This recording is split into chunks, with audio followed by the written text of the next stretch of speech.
2150, humanity learned the Earth's magnetosphere would collapse sometime in the next half-century, eliminating all life on the planet. Decisive action was required, but the secure transport of an entire civilization would demand a new kind of cooperation, a new kind of courage, and a new kind of union. Thus, in 2159, the United Colonies were formed to make that journey possible. Just 1 year later, the Galileo, the first of many colony ships, touched down here on Jemison, beginning a new era of human history, the age of the United Colonies.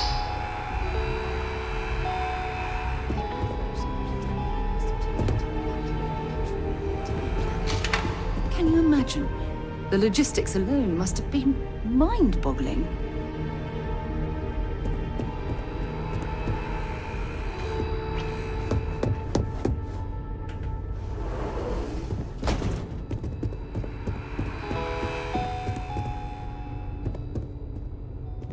I've probably got every display in this place memorized at this point. In 2050, the Earth exploded. Not that one.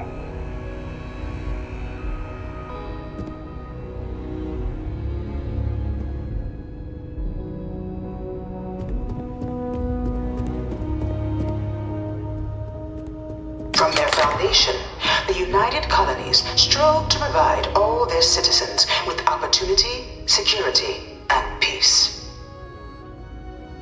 But there were those among the UC that still wanted something more: independence. So in 2161, the UC issued the Centaurus Proclamation, granting UC citizens the right to settle distant worlds and form their own sovereign powers. It wasn't long before the first new faction, the Free Star Collective, was formally organized in 2188, later followed by House Varun, revealing themselves to the universe in 2230.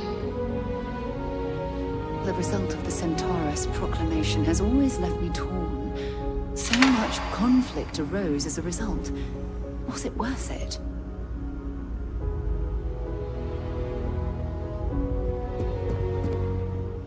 It was only in 2230 that the faction known as House Varun first made contact with the rest of the settled systems. Founded by the passengers of a colony ship that had left New Atlantis and disappeared 4 decades earlier, House Varun was a faction unlike any other. A theocracy dedicated wholly to the beliefs of its isolationist founder, Janan Varun. House Varun initially made overtures of peace towards the rest of the settled systems. They claimed their only intention was to spread the word of their god, the Great Serpent. But none could have guessed that this worship might take the form of a bloody war, the Serpent's Crusade.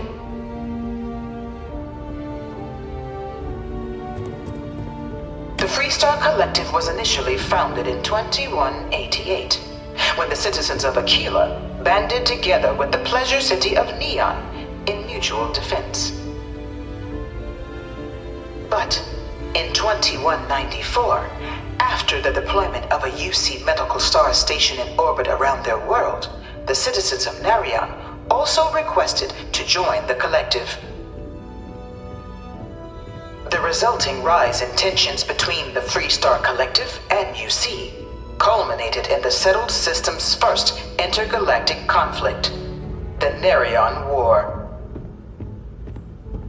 Despite a decisive victory by the UC, the colonies permitted the citizens of Narion to join the collective, forming the basis for the fiercely independent union that persists to this day.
2240, House Varun forces declared all-out war on the rest of human civilization, initiating the Serpent's Crusade.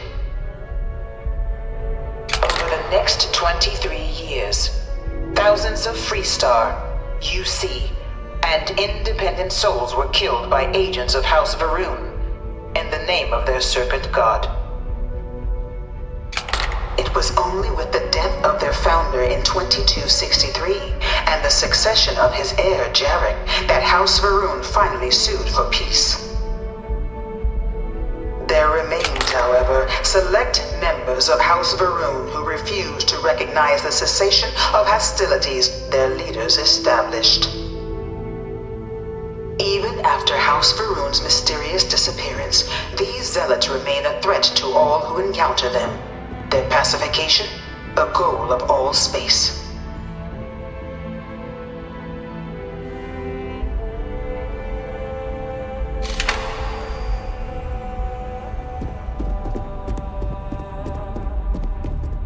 Of the many conflicts between the galaxy's factions, none was more brutal than the recent colony war between the UC and the Freestar Collective. Set off by the unauthorized Freestar colonization of Vesta's Pride in 2308, a direct violation of the Nerion Treaty, the colony war spread quickly across the galaxy. Both sides deployed every tool at their disposal. Armadas of warships, mechanized combat platforms, or mechs, even bioengineered alien creatures, the infamous UC xeno-weapons. It was only in 2311 at the Battle of Cheyenne that the scales finally tipped. The Freestar Collective, utilizing their civilian fleet as a human shield, successfully crippled the superior United Colonies Navy. After their shocking victory against the galaxy's greatest navy, the Freestar Collective offered terms of peace, which the colonies, out of an interest in staving off any further human costs, accepted. The galaxy has been rebuilding ever since. The colony war was a horrible conflict that irreparably wounded the settled systems. There were times I felt that it would never end.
Settled worlds were left untouched by the colony war.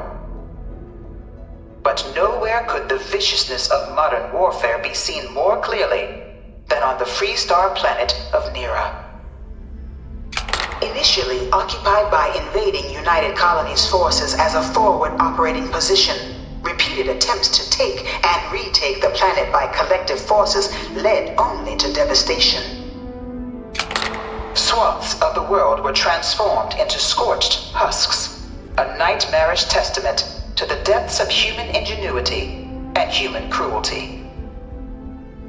And today, Nera remains a continuing reminder to the horrors of unfettered war.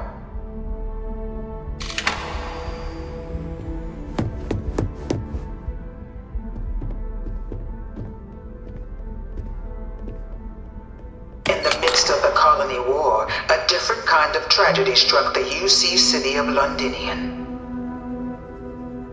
newly constructed but critical supply center for the United Colonies' war effort, Londinian found itself overrun by one of the galaxy's most mysterious predators, the Terramorph. A rare but pervasive threat to all human-settled worlds, Terramorphs swept over the city seemingly out of nowhere on a scale never before seen in recorded history. Valiant efforts by the UC military slowed the onslaught, but the creatures proved unstoppable. Ultimately, the decision was made to destroy the Londinian spaceport, sealing off the city, the outbreak, and its citizenry from the galaxy at large. The tragedy of Londinian is mourned by the UC to this day. I can't stop staring at it. A real Terramorph. I bring her here almost every day to stare at this thing. I really hope this is just a phase. All 4 of my last science papers have been on Terramorphs. One of my slates said Terramorphs can control people's minds. But that can't be true. Dad wanted me to apply for the administration track at school, but I'm going to be a xenobiologist. It's science division or nothing. You know it was some UC general that condemned Londinian? Gave it over to these things. One of these murals said he was executed after the war. Might have gotten off too lightly.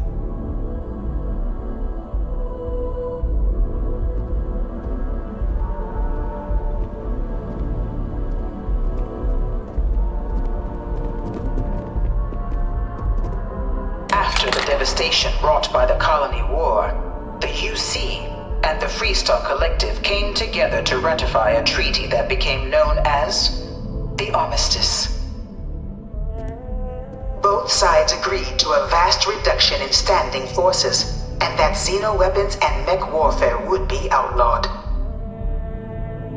All related research was sealed away, accessible only in cases of dire emergency. But the Collective had another demand, that the active commanders of the UC military stand trial for their actions. The United Colonies, in the interest of peace and galactic security, agreed. In 2311, 3 United Colonies senior officers were found guilty. Commander Henry Durant, General Indira Rastogi, and Fleet Admiral Francois Sanon, known better as Ve Victus. All were sentenced to death for their actions, bringing the colony war to a close and returning peace to the galaxy at long last. I was a strong supporter of the Armistice. All of the terrible weapons that both sides used against one another. It had to end.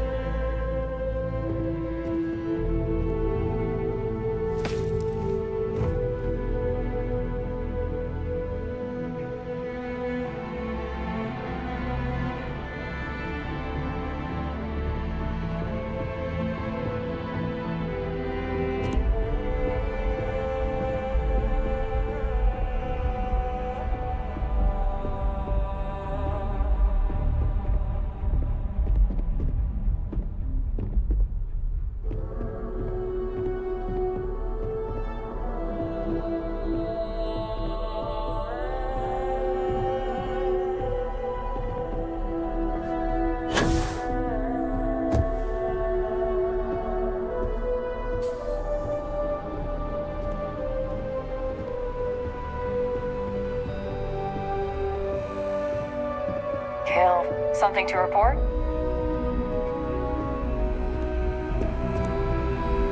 It was into this new world that the Vanguard was born. An official branch of the UC Navy, the Vanguard is the United Colonies Volunteer Fleet, serving a myriad of security, logistical, and reconnaissance roles.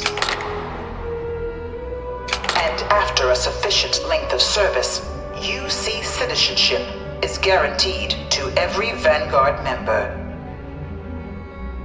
Open to all captains, regardless of origin, the Vanguard is leading the charge to protect and support the citizens of the United Colonies, wherever in the galaxy they may be.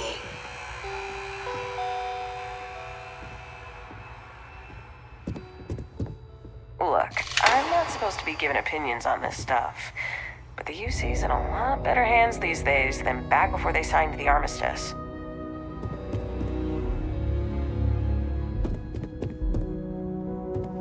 No one is born a United Colony citizen. Only through service to the UC can one hope to earn one's citizenship. But the UC prides itself on taking care of its people. Cost of living controls mean citizens pay less than their foreign counterparts for needs big and small. All citizens are issued a grant upon joining to get themselves on their feet. And only UC citizens have the opportunity to purchase property, getting the chance to live in one of the most beautiful cities in the settled systems. By joining the Vanguard today, you too can begin earning your place here, in the heart of galactic civilization, as a citizen of the United Colonies.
This thing's like an artist's rendition, right? No animal can be this